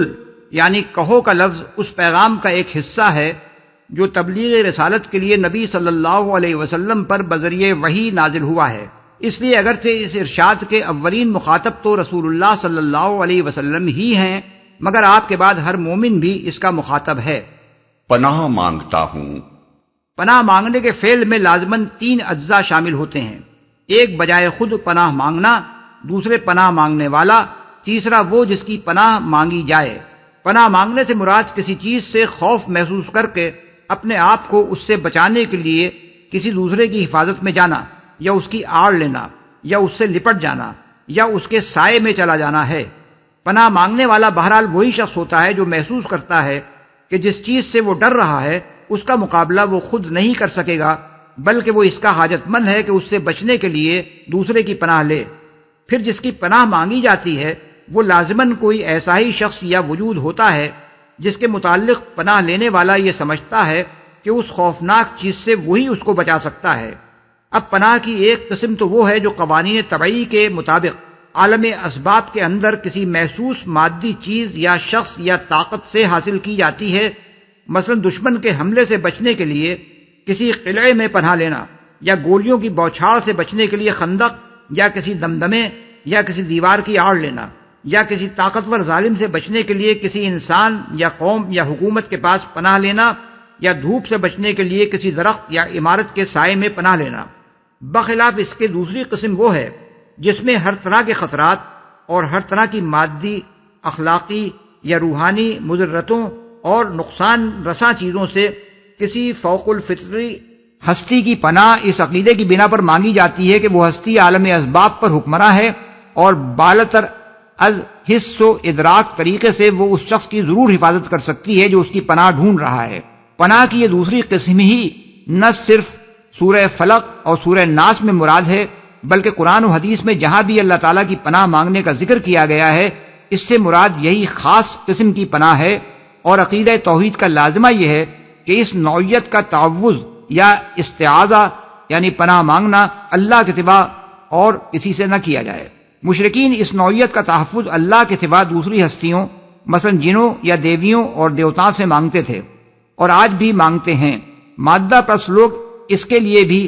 مادی ذرائع و وسائل ہی کی طرف رجوع کرتے ہیں، کیونکہ وہ کسی فوق الفطری طاقت کے قائل نہیں ہیں۔ مگر مومن ایسی تمام آفات و بلیات کے مقابلے میں جن کو دفع کرنے پر وہ خود اپنے آپ کو قادر نہیں سمجھتا، صرف اللہ کی طرف رجوع کرتا اور اسی کی پناہ مانگتا ہے۔ مثال کے طور پر مشرکین کے متعلق قرآن میں بیان کیا گیا ہے وَأَنَّهُ كَانَ رِجَالٌ مِّنَ الْإِنسِ يَعُوذُونَ بِرِجَالٍ مِّنَ الْجِنِّ، یعنی اور یہ کہ انسانوں میں سے کچھ لوگ جنوں میں سے کچھ لوگوں کی پناہ مانگا کرتے تھے، سورہ الجن آیت نمبر 6۔ اور اس کی تشریح کرتے ہوئے ہم سورہ جن میں حضرت عبداللہ بن عباس رضی اللہ عنہ کی یہ روایت نقل کر چکے ہیں کہ مشرکین عرب کو جب رات کسی سنسان وادی میں گزارنی پڑتی تو وہ پکار کر کہتے ہم اس وادی کے رب کی یعنی اس جن کی جو اس وادی پر حکمراں ہے یا اس وادی کا مالک ہے پناہ مانگتے ہیں۔ بخلاف اس کے فرعون کے متعلق فرمایا گیا ہے کہ حضرت موسیٰ کی پیش کردہ عظیم نشانیوں کو دیکھ کر فتولا برکنہ، یعنی وہ اپنے بلبوتے پر اکڑ گیا، سورہ الزاریات آیت نمبر 39۔ لیکن خدا پرستوں کا رویہ قرآن میں یہ بتایا گیا ہے کہ جس چیز کا بھی وہ خوف محسوس کرتے ہیں، خواہ وہ مادی ہو یا اخلاقی یا روحانی، اس کے شر سے بچنے کے لیے وہ خدا کی پناہ مانگتے ہیں۔ چنانچہ حضرت مریم کے متعلق بیان ہوا ہے کہ جب اچانک تنہائی میں خدا کا فرشتہ ایک مرد کی شکل میں ان کے سامنے آیا، جبکہ وہ نہ جانتی تھیں کہ یہ فرشتہ ہے، تو انہوں نے کہا اعوذ بالرحمن منک ان کنت تقیا، یعنی اگر تو خدا سے ڈرنے والا آدمی ہے تو میں تجھ سے خدا رحمان کی پناہ مانگتی ہوں، سورہ مریم آیت نمبر 18۔ حضرت نوح نے جب اللہ تعالیٰ سے ایک بیجا دعا کی اور جواب میں اللہ کی طرف سے ان پر ڈانٹ پڑی تو انہوں نے فوراً عرض کیا رب انی اعوذ بک ان اسألک ما لیس لی بہ علم، یعنی میرے رب میں تیری پناہ مانگتا ہوں اس بات سے کہ میں تجھ سے ایسی چیز کی درخواست کروں جس کا مجھے علم نہیں ہے، سورہ ہود آیت نمبر 47۔ حضرت موسیٰ نے جب بنی اسرائیل کو گائے ذبح کرنے کا حکم دیا اور انہوں نے کہا کہ آپ ہم سے مذاق کرتے ہیں، تو انہوں نے جواب میں فرمایا اعوذ باللہ ان اکون من الجاہلین، یعنی میں خدا کی پناہ مانگتا ہوں اس بات سے کہ جاہلوں کی سی باتیں کروں، سورہ البقرہ آیت نمبر 67۔ یہی شان ان تمام تعوذات کی بھی ہے جو رسول اللہ صلی اللہ علیہ وسلم سے کتب حدیث میں منقول ہوئے ہیں۔ مثال کے طور پر حضور صلی اللہ علیہ وسلم کی ان دعاؤں کو ملاحظہ کیجئے۔ انا عائشہ ان النبی صلی اللہ علیہ وسلم کان یقول فی دعائہ اللہم انی اعوذ بک من شر ما عملت ومن شر ما لم اعمل، مسلم۔ یعنی حضرت عائشہ سے روایت ہے کہ نبی صلی اللہ علیہ وسلم اپنی دعاؤں میں یہ فرمایا کرتے تھے کہ خدایا میں تیری پناہ مانگتا ہوں ان کاموں کے شر سے جو میں نے کیے اور ان کاموں کے شر سے جو میں نے نہیں کیے، یعنی اگر میں نے کوئی غلط کام کیا ہے تو اس کے برے نتیجے سے پناہ مانگتا ہوں، اور اگر کوئی کام جو کرنا چاہیے تھا میں نے نہیں کیا تو اس کے نقصان سے بھی پناہ مانگتا ہوں، یا اس بات سے پناہ مانگتا ہوں کہ جو کام نہ کرنا چاہیے وہ میں کبھی کر گزروں۔ عن ابن عمر رضی اللہ عنہ کان من دعاء رسول اللہ صلی اللہ علیہ وسلم اللہم انی اعوذ بک من زوال نعمتک وتحول عافیتک وفجأت نقمتک وجمیع سخطک۔ ابن عمر رضی اللہ عنہ کی روایت ہے کہ رسول اللہ صلی اللہ علیہ وسلم کی دعاؤں میں سے ایک یہ بھی تھی کہ خدایا میں تیری پناہ مانگتا ہوں اس سے کہ تیری جو نعمت مجھے حاصل ہے وہ چھن جائے، اور تجھ سے جو عافیت مجھے نصیب ہے وہ نصیب نہ رہے، اور تیرا غضب یکایک ٹوٹ پڑے، اور پناہ مانگتا ہوں تیری ہر طرح کی ناراضی سے، بحوالے مسلم۔ عن زید بن ارقم کان رسول اللہ صلی اللہ علیہ وسلم یقول اللہم انی اعوذ بک من علم لا ينفع ومن قلب لا یخشع ومن نفس لا تشبع ومن دعوت لا يستجاب، مسلم۔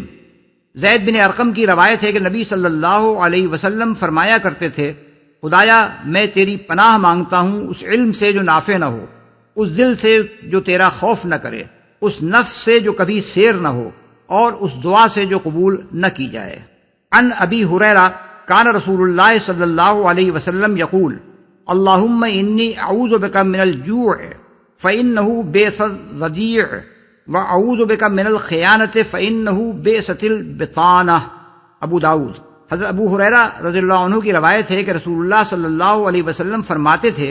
خدایا میں تیری پناہ مانگتا ہوں بھوک سے، کیونکہ وہ بدترین چیز ہے جس کے ساتھ کوئی رات گزارے، اور تیری پناہ مانگتا ہوں خیانت سے، کیونکہ وہ بڑی بد باطنی ہے۔ عن انس ان النبی صلی اللہ علیہ وسلم کان یقول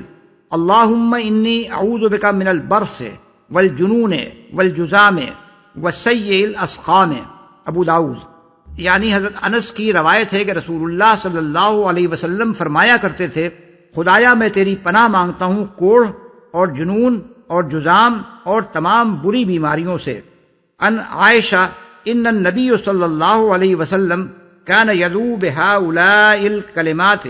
اللہم انی اعوذ بک من فتنة النار ومن شر الغنا والفقر۔ حضرت عائشہ رضی اللہ عنہ کی روایت ہے کہ حضور ان کلمات کے ساتھ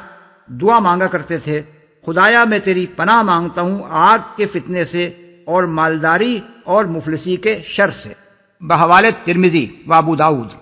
ان قطبہ بن مالک کان النبی صلی اللہ علیہ وسلم یقول اللہم انی اعوذ بک من منکرات الاخلاق والاعمال والاہواء۔ ترمذی یعنی قطبہ بن مالک کہتے ہیں کہ نبی صلی اللہ علیہ وسلم فرمایا کرتے تھے، خدایا میں برے اخلاق اور برے اعمال اور بری خواہشات سے تیری پناہ مانگتا ہوں۔ شکل بن حمید نے حضور صلی اللہ علیہ وسلم سے عرض کیا، مجھے کوئی دعا بتائیے۔ فرمایا کہو اللہم انی اعوذ بک من شر سمعی ومن شر بصری ومن شر لسانی ومن شر قلبی ومن شر منیی۔ ترمذی و ابو داؤد یعنی خدایا میں تیری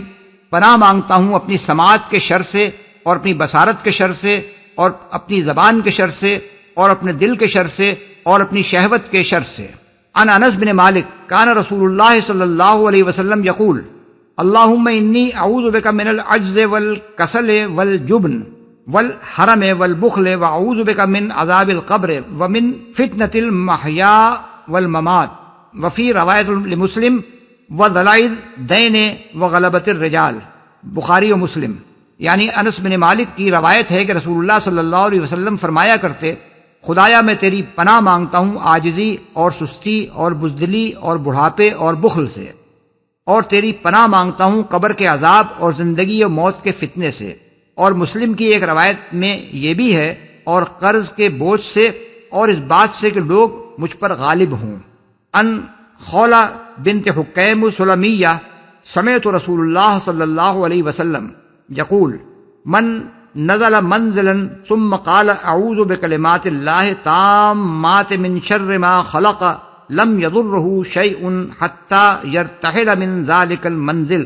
مسلم یعنی خولہ بنت حکیم سلمیہ کہتی ہیں کہ میں نے رسول اللہ صلی اللہ علیہ وسلم کو یہ فرماتے سنا ہے کہ جو شخص کسی نئی منزل پر اترے اور یہ الفاظ کہے کہ میں اللہ کے بے عیب کلمات کی پناہ مانگتا ہوں مخلوقات کے شر سے، تو اسے کوئی چیز نقصان نہ پہنچائے گی یہاں تک کہ وہ اس منزل سے کوچ کر جائے۔ یہ حضور صلی اللہ علیہ وسلم کے چند تعوذات بطور نمونہ ہم نے احادیث سے نقل کیے ہیں، جن سے معلوم ہوتا ہے کہ مومن کا کام ہر خطرے اور شر سے خدا کی پناہ مانگنا ہے، نہ کہ کسی اور کی پناہ، اور نہ اس کا یہ کام ہے کہ خدا سے بے نیاز ہو کر وہ اپنے آپ پر بھروسہ کرے۔ صبح کے رب کی اصل میں لفظ رب الفلق استعمال ہوا ہے۔ فلق کے اصل معنی پھاڑنے کے ہیں۔ مفسرین کی عظیم اکثریت نے اس سے مراد رات کی تاریکی کو پھاڑ کر سپید صبح نکالنا لیا ہے، کیونکہ عربی زبان میں فلق الصبح کا لفظ طلوع صبح کے معنی میں بکثرت استعمال ہوتا ہے، اور قرآن میں بھی اللہ تعالیٰ کے لیے فالق الاصباح کے الفاظ استعمال ہوئے ہیں، یعنی وہ جو رات کی تاریکی کو پھاڑ کر صبح نکالتا ہے۔ سورہ الانعام آیت نمبر 96۔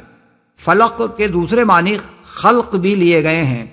کیونکہ دنیا میں جتنی چیزیں بھی پیدا ہوتی ہیں وہ کسی نہ کسی چیز کو پھاڑ کر نکلتی ہیں۔ تمام نباتات بیج اور زمین کو پھاڑ کر اپنی کوپل نکالتے ہیں۔ تمام حیوانات یا تو رحم مادر سے برآمد ہوتے ہیں یا انڈا توڑ کر نکلتے ہیں، یا کسی اور مانع ظہور چیز کو چیر کر باہر آتے ہیں۔ تمام چشمے پہاڑ یا زمین کو شق کر کے نکلتے ہیں۔ دن رات کا پردہ چاک کر کے نمودار ہوتا ہے۔ بارش کے قطرے بادلوں کو چیر کر زمین کا رخ کرتے ہیں۔ غرض موجودات میں سے ہر چیز کسی نہ کسی طرح کے انشقاق کے نتیجے میں عدم سے وجود میں آتی ہے، حتیٰ کہ زمین اور سارے آسمان بھی پہلے ایک ڈھیر تھے جس کو پھاڑ کر انہیں جدا جدا کیا گیا۔ کانتا رتقن ففتقناہما، سورہ الانبیاء آیت نمبر 30۔ پس اس معنی کے لحاظ سے فلق کا لفظ تمام مخلوقات کے لیے عام ہے۔ اب اگر پہلے معنی لیے جائیں تو آیت کا مطلب یہ ہوگا کہ میں طلوع صبح کے مالک کی پناہ لیتا ہوں، اور دوسرے معنی لیے جائیں تو مطلب ہوگا کہ میں تمام خلق کے رب کی پناہ لیتا ہوں۔ اس جگہ اللہ تعالیٰ کا اسم ذات چھوڑ کر اس کا اسم صفت رب اس لیے استعمال کیا گیا ہے کہ پناہ مانگنے کے ساتھ اللہ تعالیٰ کے رب یعنی مالک و پروردگار اور آقا و مربی ہونے کی صفت زیادہ مناسبت رکھتی ہے۔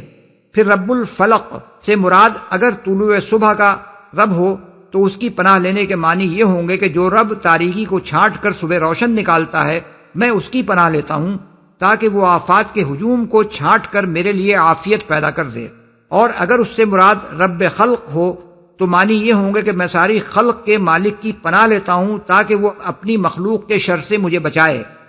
جو اس نے پیدا کی ہے۔ بالفاظ دیگر تمام مخلوقات کے شر سے میں اس کی پناہ مانگتا ہوں۔ اس فقرے میں چند باتیں قابل غور ہیں۔ اول یہ کہ شر کو پیدا کرنے کی نسبت اللہ کی طرف نہیں کی گئی، بلکہ مخلوقات کی پیدائش کی نسبت اللہ کی طرف اور شر کی نسبت مخلوقات کی طرف کی گئی ہے۔ یعنی یہ نہیں فرمایا کہ ان شرور سے پناہ مانگتا ہوں جو اللہ نے پیدا کیے ہیں، بلکہ یہ فرمایا کہ ان چیزوں کے شر سے پناہ مانگتا ہوں جو اس نے پیدا کی ہیں۔ اس سے معلوم ہوا کہ اللہ تعالیٰ نے کسی مخلوق کو شر کے لیے پیدا نہیں کیا ہے، بلکہ اس کا ہر کام خیر اور کسی مصلحت ہی کے لیے ہوتا ہے۔ البتہ مخلوقات کے اندر جو اوصاف اس نے اس لیے پیدا کیے ہیں کہ ان کی تخلیق کی مصلحت پوری ہو، ان سے بعض اوقات اور بعض اقسام کی مخلوقات سے اکثر شر رونما ہوتا ہے۔ دوم یہ کہ اگر صرف اسی ایک فقرے پر اکتفا کیا جاتا اور بعد کے فقروں میں خاص خاص قسم کی مخلوقات کے شرور سے الگ الگ خدا کی پناہ مانگنے کا نہ بھی ذکر کیا جاتا تو یہ فقرہ مدعا پورا کرنے کے لیے کافی تھا،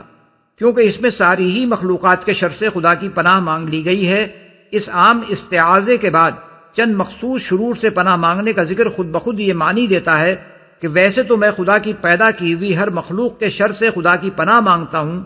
لیکن خاص طور پر وہ چند شرور جن کا ذکر سورہ فلق کی باقی آیات اور سورہ ناس میں کیا گیا ہے ایسے ہیں جن سے خدا کی امان پانے کا میں بہت محتاج ہوں۔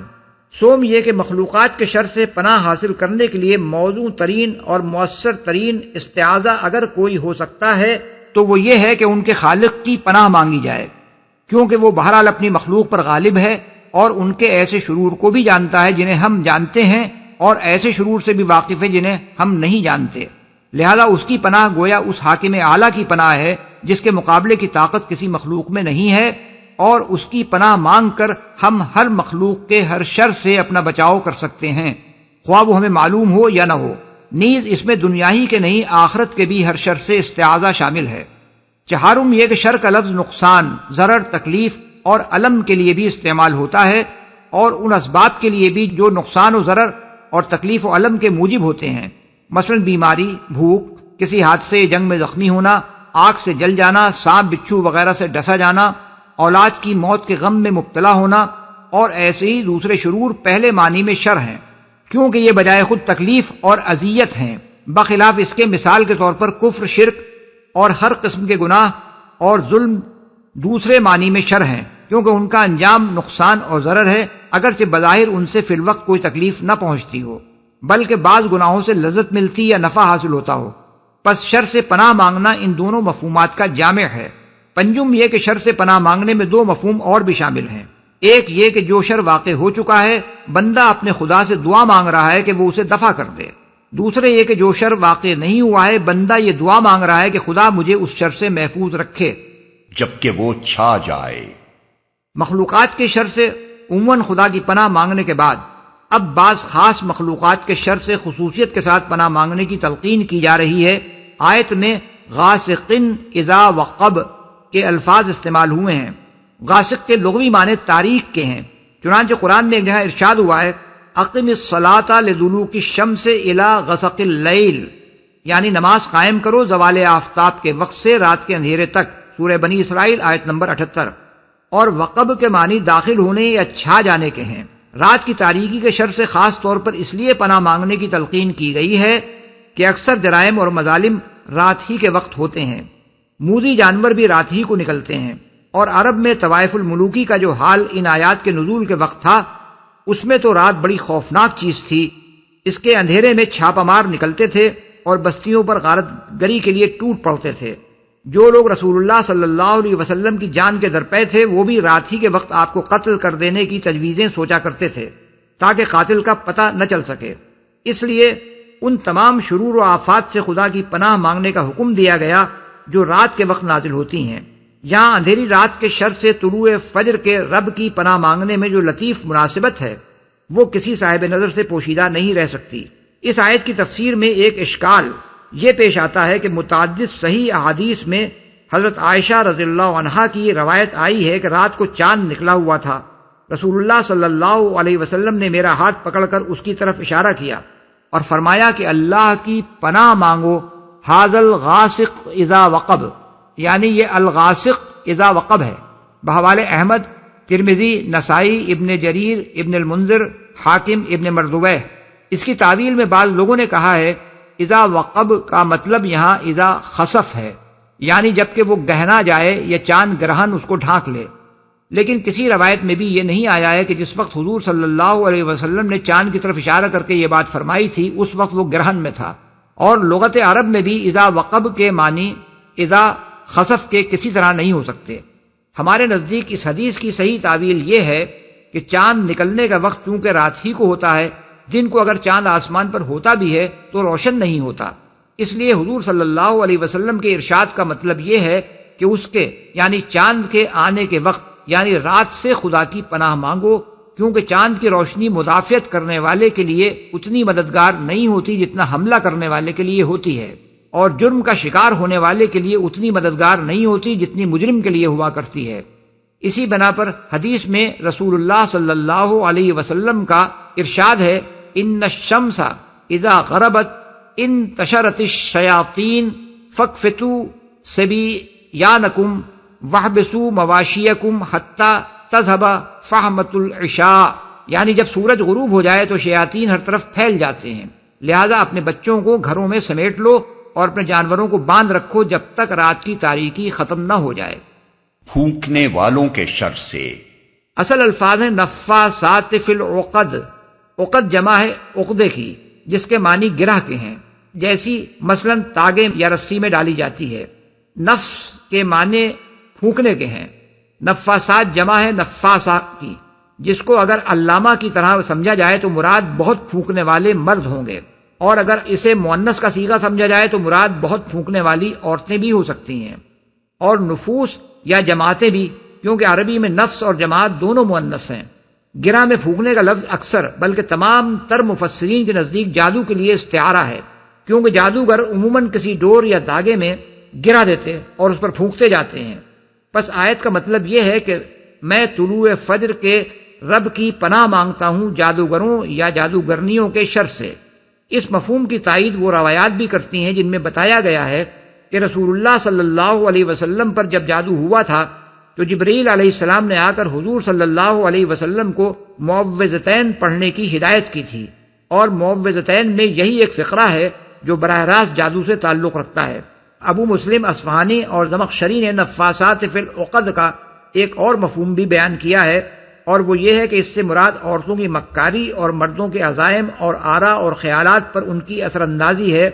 اور اس کو جادوگری سے تشبیہ دی گئی ہے، کیونکہ عورتوں کی محبت میں مبتلا ہو کر آدمی کا وہ حال ہو جاتا ہے گویا اس پر جادو کر دیا گیا ہے۔ یہ تفسیر اگرچہ پرلطف ہے لیکن اس تفسیر کے خلاف ہے جو سلف سے مسلم چلی آتی ہے، اور ان حالات سے بھی یہ مطابقت نہیں رکھتی جن میں معوذتین نازل ہوئی ہیں، جیسا کہ ہم دیباچے میں بیان کر چکے ہیں۔ جادو کے متعلق یہ جان لینا چاہیے کہ اس میں چونکہ دوسرے شخص پر برا اثر ڈالنے کے لیے شیاطین یا ارواح خبیثہ یا ستاروں کی مدد مانگی جاتی ہے، اس لیے قرآن میں اسے کفر کہا گیا ہے۔ وما کفر سلیمان ولکن الشیاطین کفروا یعلمون الناس السحر، یعنی سلیمان نے کفر نہیں کیا تھا بلکہ شیاطین نے کفر کیا تھا، وہ لوگوں کو جادو سکھاتے تھے۔ سورہ البقرہ آیت نمبر 102۔ لیکن اگر اس میں کوئی کلمہ کفر یا کوئی فعل شرک نہ بھی ہو تو وہ بالاتفاق حرام ہے، اور نبی صلی اللہ علیہ وسلم نے اسے 7 ایسے کبیرہ گناہوں میں شمار کیا ہے جو انسان کی آخرت کو برباد کر دینے والے ہیں۔ بخاری و مسلم میں حضرت ابو ہریرہ رضی اللہ عنہ کی روایت ہے کہ حضور صلی اللہ علیہ وسلم نے فرمایا 7 غارتگر چیزوں سے پرہیز کرو۔ لوگوں نے پوچھا وہ کیا ہیں یا رسول اللہ؟ فرمایا خدا کے ساتھ کسی کو شریک کرنا، جادو، کسی ایسی جان کو ناحق قتل کرنا جسے اللہ نے حرام کیا ہے، سود کھانا، یتیم کا مال کھانا، جہاد میں دشمن کے مقابلے سے پیٹھ پھیر کر بھاگ نکلنا، اور بھولی بھالی عفیف مومن عورتوں پر زنا کی تہمت لگانا۔ جبکہ وہ حسد کرے۔ حسد کا مطلب یہ ہے کہ کسی شخص کو اللہ نے جو نعمت یا فضیلت یا خوبی عطا کی ہو اس پر کوئی دوسرا شخص جلے اور یہ چاہے کہ وہ اس سے سلب ہو کر حاسد کو مل جائے، یا کم از کم یہ کہ اس سے ضرور چھن جائے۔ البتہ حسد کی تعریف میں یہ بات نہیں آتی کہ کوئی شخص یہ چاہے کہ جو فضل دوسرے کو ملا ہے وہ مجھے بھی مل جائے، یہاں حاسد کے شر سے اللہ تعالیٰ کی پناہ اس حالت میں مانگی گئی ہے جبکہ وہ حسد کرے، یعنی اپنے دل کی آگ بجھانے کے لیے قول یا عمل سے کوئی اقدام کرے، کیونکہ جب تک وہ کوئی اقدام نہیں کرتا اس وقت تک اس کا جلنا بجائے خود چاہے برا صحیح، مگر محسود کے لیے ایسا شر نہیں بنتا کہ اس سے پناہ مانگی جائے۔ پھر جب ایسا شر کسی حاسد سے ظاہر ہو تو اسے بچنے کے لیے اولین تدبیر یہ ہے کہ اللہ کی پناہ مانگی جائے۔ اس کے ساتھ حاسد کے شر سے امان پانے کے لیے چند چیزیں اور بھی مددگار ہوتی ہیں۔ ایک یہ کہ انسان اللہ پر بھروسہ کرے اور یقین رکھے کہ جب تک اللہ نہ چاہے کوئی اس کا کچھ نہیں بگاڑ سکتا۔ دوسرے یہ کہ حاسد کی باتوں پر صبر کرے، بے صبر ہو کر ایسی باتیں یا کارروائیاں نہ کرنے لگے جس سے وہ خود بھی اخلاقی طور پر حاسد ہی کی سطح پر آ جائے۔ تیسرے یہ کہ حاسد خواہ خدا سے بے خوف اور خلق سے بے شرم ہو کر کیسی ہی بیہودہ حرکتیں کرتا رہے، محسود بہرحال تقوی پر قائم رہے۔ چوتھے یہ کہ اپنے دل کو اس کی فکر سے بالکل فارغ کر لے اور اس کو اس طرح نظر انداز کر دے کہ گویا وہ ہے ہی نہیں، کیونکہ اس کی فکر میں پڑنا حاسد سے مغلوب ہونے کا پیش خیمہ ہوتا ہے۔ پانچویں یہ کہ حاسد کے ساتھ بدی سے پیش آنا تو درکنار، جب کبھی ایسا موقع آئے کہ محسود اس کے ساتھ بھلائی اور احسان کا برتاؤ کر سکتا ہو تو ضرور ایسا ہی کرے، قطع نظر اس سے کہ حاسد کے دل کی جلن محسود کے اس نیک رویے سے مٹتی ہے یا نہیں۔ چھٹے یہ کہ محسود توحید کے عقیدے کو ٹھیک ٹھیک سمجھ کر اس پر ثابت قدم رہے، کیونکہ جس دل میں توحید بسی ہوئی ہو اس میں خدا کے خوف کے ساتھ کسی اور کا خوف جگہ ہی نہیں پا سکتا۔